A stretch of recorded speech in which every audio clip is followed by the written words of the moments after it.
Good morning students. আশা কৰোঁ তোমালোকৰ পঢ়া পাতিবিলাক ঠিকে ঠাকে চলি আছে। মই আজি তোমালোকক জিকে কিছুমান ট্ৰিক্সৰ সহায়ত মই তোমালোকক ভিডিঅ' কিছুমান দিম।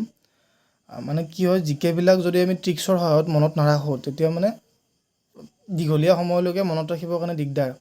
সো আমি বস্তুবিলাক ট্ৰিক্সৰ সহায়ত পঢ়িম হা। তো আজি আমি পঢ়িম যিবিলাক ৱৰ্ল্ড অৰ্গেনাইজেশ্যন আছে সেইবিলাকৰ বিষয়ে।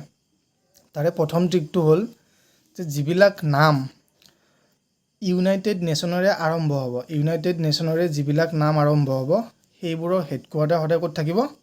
নিউয়ৰ্ক। তাতে এটা এক্সেপশ্যন আছে, সেইটো জাষ্ট তোমালোকে মনত ৰাখিলে হ'ল, সেইটো হ'ল ইউনেস্কো। ইউনেস্কোৰ হেডকোৱাৰ্টাৰটো থাকিব পেৰিছত। বাকী তোমালোকে যি নাম নেদেখা কিয় য'ত ইউএনটো থাকিব, ইউনাইটেড নেশ্যন থাকিব, তোমালোকে ডাইৰেক্ট এক্সামত আহিলে নিউয়ৰ্ক ক্লিক কৰি আহিবা, তো তোমালোকৰ ভুল নহয়। বাকী এইটো হ'ল এক্সেপশ্যন। তোমাক পঢ়ি দিছোঁ, ইউএনঅ' সেইটো হ'ল ইউনাইটেড নেশ্যন অৰ্গেনাইজেশ্যন। তাৰ হেডকোৱাৰ্টাৰ ক'ত আছে? নিউয়ৰ্কত। তাৰপিছত হ'ল UNICEF, united nation children emergency fund, তাৰ হেডকোৱাৰ্টাৰ ক'ত আছে? নিউয়ৰ্ক। তাৰপিছত হ'ল UNSC, united nation security council, তাৰ হেডকোৱাৰ্টাৰ ক'ত? নিউয়ৰ্ক। তাৰপিছত হ'ল UNWO, united nation women's organisation. গোটেইকেইটাতে কি আছে? ইউনাইটেড নেশ্যন আছে।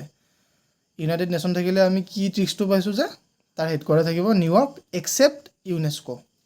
অ'কে, এইটো এটা হ'ল। তাৰপিছত নেক্সটটো হ'ল যিবিলাক ৱৰ্ল্ড অৰ্গেনাইজেশ্যনত ৱৰ্ল্ড শব্দটো থাকিব, যেনেকৈ world health organisation, world trade organisation, world meteorological organisation, এই গোটেইবিলাকৰ হেডকোৱাৰ্টাৰ ক'ত থাকিব? জেনেভা। ইয়াতে একো এক্সেপশ্যন নাই হা। তো এইকেইটা গোটেইকেইটাৰে হেডকোৱাৰ্টাৰ থাকিব জেনেভাত। World health organisation, world trade organisation, world meteorological organisation আৰু ৱৰ্ল্ড ইণ্টেলেকচুৱেল প্ৰপাৰ্টি অৰ্গেনাইজেশ্যন। এই চাৰিটা আমি পালোঁ। আমি ডাইৰেক্ট এই চাৰিটা ৱৰ্ল্ড দেখাৰ লগে লগে আমি কি কৰিম? জেনেভাত ডাইৰেক্ট ক্লিক কৰিম। অ'কে, তাৰপিছত 3 নম্বৰ ট্ৰিক্সটো হ'ল আমাৰ বেংক আছে ন দুটা, ৱৰ্ল্ড বেংক আৰু IMF। ৱৰ্ল্ড বেংকে কি কৰে? আমাক লং টাৰ্মৰ কাৰণে দেশবিলাকক যেতিয়া ফাইনেন্সিয়েল ক্ৰাইচিছ হয় তেতিয়া আমাক সুতত পইচা দিয়ে, আৰু IMFে কি কৰে? শ্বৰ্ট টাৰ্মত দিয়ে, ধৰক 4 বছৰ 5 বছৰৰ। কিন্তু ৱৰ্ল্ড বেংকে দিয়ে লং টাৰ্মত, 20 বছৰ 10 বছৰ এনেকুৱা টাইমত। তো দুটা বেংক, তো এই দুটা আমি কি ৰাখিম? বেংক দুটাৰ হেডকোৱাৰ্টাৰ থাকিব ৱাশ্বিংটন DC।